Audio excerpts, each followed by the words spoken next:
छोटे छोटे बच्चे हैं। भारत देश में जो 26 जनवरी के दिन ये हम लोग मनाते हैं, इसके पीछे भी बहुत सारी कारण है। और बच्चे से मैं अनुरोध करूंगा, और हमारे टीचर लोग भी बैठे हैं, उनसे भी अनुरोध करूंगा, जो बच्चे को मार्गदर्शक हम लोग करते हैं, यह तो एकेडमिक पढ़ाई के माध्यम से मार्गदर्शक हम लोग करते हैं, लेकिन उस सिलेबस में जो बनाने वाले लोग हैं वो हमारे सोच के लोग नहीं हैं। जो बच्चे को हम मार्गदर्शन करना चाहते हैं वो हो नहीं पा रहा। तो वर्तमान और परिस्थिति हालात में अगर इस चीज को हम अध्ययन करते हैं, अध्ययन के माध्यम से मैं आपको जानकारी देना चाहता हूं, जब डॉक्टर बी.आर. अम्बेडकर ने संविधान जो बनाई, वो प्रारूप तैयार हुआ था, 26 नवंबर को पारित हुआ था। 26 नवंबर 1949 को पारित किया गया था। लेकिन 26 नवंबर से अगर जोड़ा जाए, मैं टीचर लोगों को भी ध्यान आकर्षित कराना चाहता हूं, 26 नवंबर और यहाँ दिखाया जा रहा 26 जनवरी को, ये 2 महीना का जो टाइम पीरियड था, वो टाइम पीरियड में बहुत सारा कांड हो चुका था। उसको षड्यंत्र कहा जाए, ताकि हम लोग को जानकारी के अभाव के कारण हम बच्चे को जो ऊंचाई को ले जाना चाहते हैं, उस ऊंचाई भी वजह है। तो जो पीरियड 2 महीना का जो पीरियड समय होती है, बहुत महत्वपूर्ण था। और 2 महीना क्या महत्वपूर्ण था, ये आपको जानकारी देना। तो 2 सितंबर 1946 का बगैर चुनाव का भारत का प्रधानमंत्री पंडित जवाहरलाल नेहरू बन गया, 2 सितंबर 1946 को। अब भारत में संविधान लागू कब हुआ? 26 जनवरी 50 को। ये सब लोग हम लोग जानते हैं वास्तविक रूप में, लेकिन क्या इससे प्रारूप हम लेना चाहते हैं, समझना चाहते हैं? जब 2 सितंबर बगैर चुनाव का पंडित नेहरू प्रधानमंत्री भारत में बन गया, बनने के बाद जो सिस्टम चलाने वाले लोग होते हैं, जो कार्यपालिका, न्यायपालिका, मीडिया, विधायिका जो सिस्टम बनी हुई है, उस सिस्टम के बारे में हम लोग को जानकारी नहीं है। तो भारत में जितने भी कार्यपालिका उसे कहते हैं, जो जैसे बेगूसराय जिला एक माना जाए, उसका एक कप्तान होता है, एक होता है डीएम होता है, दूसरा एक आईपीएस होता है जो पुलिस कप्तान होता है। ये कार्यपालिका के अंतर्गत रखा जाती है। और एक न्यायपालिका होती है जो जुडिशियली सिस्टम आती है, जो जज लोग न्याय हम लोग को देते हैं, जो जुडिशियली सिस्टम के अंतर्गत आती है। विधायिका होता है जहां कानून हमारे लिए बनाई जाती है, आम लोगों के लिए कानून बनाई जाती है, उसे हम विधायिका कहते हैं।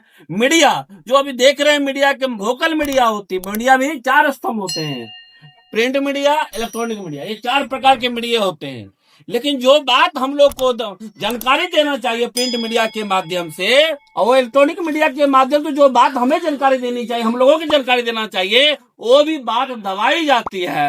वोकल मीडिया, हमारे लोग बोलने से भी डरते हैं, इसको वोकल मीडिया है। ट्रेडिशनल मीडिया, जो साधु संत जो प्रचार करते हैं, उसको कहते हैं ट्रेडिशनल मीडिया। ये 4 सिस्टम को बता रहा हूँ। अब इस चीज को हम गहराई से जानते हैं। जानकारी लेने के लिए थोड़ा सा बैक हमको जानकारी लेना पड़ेगा। तो भारत में सर्वप्रथम, भारत में विदेश से लोग आए थे। भारत में आने से पहले क्या क्या प्लानिंग उसकी क्या थी, क्या करना था, हमारे साथी अभी बोल रहे थे, आप आइए, आज 26 जनवरी है, आप आइए, जनवरी मनने के लिए हमको बुलाया गया। लेकिन मैं इसको स्वीकार नहीं कर रहा हूँ। ऑन रिकॉर्ड मीडिया में आपको ये चला सकता है, कोई को बाप का औकात नहीं हम एफआईआर कर सकता, क्योंकि इसके बारे में मुझे जानकारी है। इस यही बात मैं आपको जानकारी देना चाहता हूँ। जो बच्चे को जब पढ़ाते हैं, बच्चे के अंदर क्या चाहिए, सच्चाई क्या होनी चाहिए, ताकि बच्चा के अंदर जागरूक होगा तब क्रांति होगा। अब बच्चा आपका भविष्य है। इसके लिए मैं इसलिए बैकग्राउंड हूँ। 1775 में नंद कुमार देव नाम का एक ब्राह्मण था बंगाल का, नहीं ताकि तब इतिहास समझ में आएगा। तो था क्या हमारी महाबानों के साथ अत्याचार और करता था। तो अंग्रेज जब भारत में आने के बाद उन्होंने कहा कानून हमारे लिए सब बराबर होनी चाहिए। तो कहा नहीं, ऐसा नहीं है। तो हमारे महाबानों के साथ वो बलात्कार किया। बलात्कार करने के कारण अंग्रेज के कानून था, ब्राह्मण पैनल कोड के अंतर्गत था कि कोई भी ब्राह्मण किसी भी लड़की के साथ कर सकता है, उसको माफ किया जा सकता है, ऐसा कानून था। लेकिन अंग्रेज का ऐसा नहीं, कानून सबके लिए बराबर होता है। वैसा कहने के बाद कहा बड़ी सभा में, कहा ब्राह्मण को मारने से पाप होता है।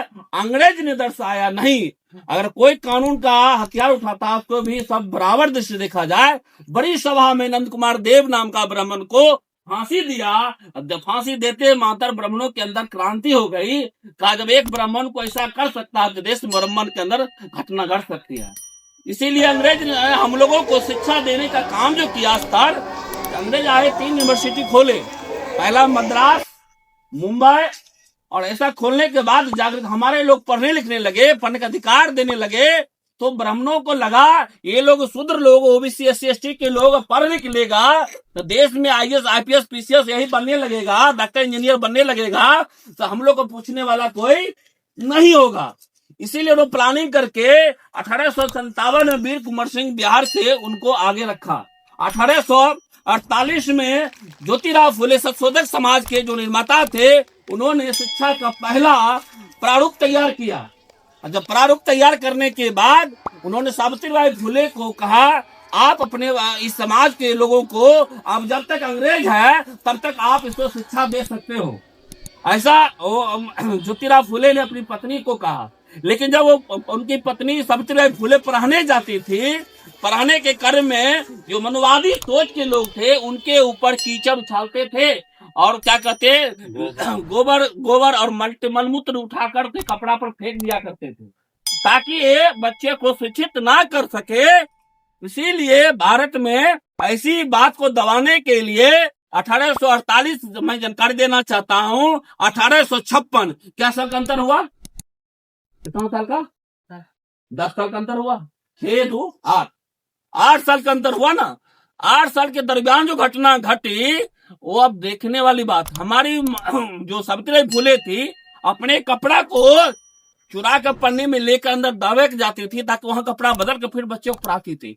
लाख मनुवादी ने प्रताड़ित किया मानसिक रूप से, फिर भी उन्होंने अपने माँ बहनों को शिक्षा देने के लिए कभी पीछे हटे नहीं, शिक्षा दिया। पहला भारत मगर शिक्षा का बुनियाद रखी वो सावित्रीबाई फुले। जो कल आप जो बना रहे सावित्री, क्या कहते हैं, सरस्वती पूजा मना रहे, वास्तविक वो शिक्षा नहीं देने वाली है। अगर सच में शिक्षा की देवी सरस्वती होती तो हमें यहाँ पढ़ने स्कूल कॉलेज खोलने की जरूरत ही नहीं होती। लेकिन हम क्या कहते हैं, अनजान बगैर जाने बगैर हम क्या करते हैं, उनको पूजा करते हैं। अगर सावित्रीबाई वास्तविक उन्होंने दिया तो हम उनकी पूजा नहीं करके किनका पूजा करते हैं? सरस्वती को, जो आपको जीवन में आपने उनको देखा ही नहीं है। जीवन में मैं खासकर व्यक्तिगत अपने आप को नहीं लेना, समझने के लिए बता रहा हूँ। जन्म मुझे माँ बाप ने दिया तो मुझे पता चला कि हमको स्कूल तक पहुंचाने का हमारा माँ बाप का योगदान है। कपड़ा लत्ता, कपड़ा और किताबें कॉपी स्कूल तक पहुंचाने किसका योगदान है? माँ पिता का योगदान है। हमारा सर्वप्रथम क्या है, हमारा गुरु माता पिता होते हैं। बच्चे लोग ध्यान से सुनना। और बाप माता पिता क्या होता है, हमको वहां तक पहुंचाने का काम किया। करने के कारण क्या हम आज पढ़ लिख के बच्चे को शिक्षित कर रहे हैं। इसका मतलब सिलेबस में जो बना हुआ सब्जेक्ट है, पहले आता था किसी महापुरुष का इतिहास लिखी हुई थी, जीवनी कहानी लिखा हुआ करता था। आज सिलेबस में रैदास की कहानी निकाल दिया, सावित्री फुले बाइक निकाल दिया, ज्योतिराव फुले को निकाल दिया, अम्बेडकर साहब का निकाल दिया। और एक किताब आप पढ़े होंगे, मनुष्य एक सामाजिक प्राणी होती है, क्या लिखते हैं आप लोग, प्रैक्टिकल करिए। मनुष्य सामाजिक प्राणी होती है। क्या समाज के साथ बैठ कर खा सकते हैं? बैठ खा सकते हैं? नहीं खा सकते हैं। आप एक दूसरे के त्योहार में शरीक हो सकते हैं? वहां भी ऊंच नीच होता है। सारे सिस्टम पर ब्राह्मणों किसी ने ब्राह्मण रूपी मानसिक रूप से हम लोगों को गुलाम बना कर रखा है। इसलिए मैं आजादी को स्वीकार नहीं करता हूँ, इसलिए मैं इसमें शामिल होना नहीं चाहता था। इनके रुकेश कारण मैं यहाँ, इसलिए मैं थोड़ा इतिहास के पन्ने को उल्टा का दर्शन दिखाना चाहता हूँ। हमारे भारत में 3 विदेशी लोग आए। भारत में 3 विदेशी लोग आए। सर्वप्रथम आए, करंट लोगों को ज्यादा वर्तमान ज्यादा याद होती है। भारत में अंग्रेज आया तो सबको याद है कि भारत में अंग्रेज भारत को गुलाम बना कर रखा था। कब आया? 1680 में आया। आने का डेट भी है और जाने का डेट है। गया कब? 1600 में आया और तो गया कब? 47 में। ये सारा देश सबको पता है। उसकी भाषा क्या थी? इंग्लिश। हम लोग इंग्लिश में जानकारी है, इंग्लिश में थोड़ा बहुत जानकारी है कि नहीं इंग्लिश में? इसका मतलब भाषा के हिसाब से पता चलता है अंग्रेज एक विदेशी लोग थे जो भारत पर राज कर रहे थे। इससे पहले एक विदेशी और आए थे जिसको बोलते हैं मुगल। कब आए? 712 ईस्वी में आए। आने के बाद भारत में आए और गए 16 सदी में गए। उसकी भाषा थी अरबी।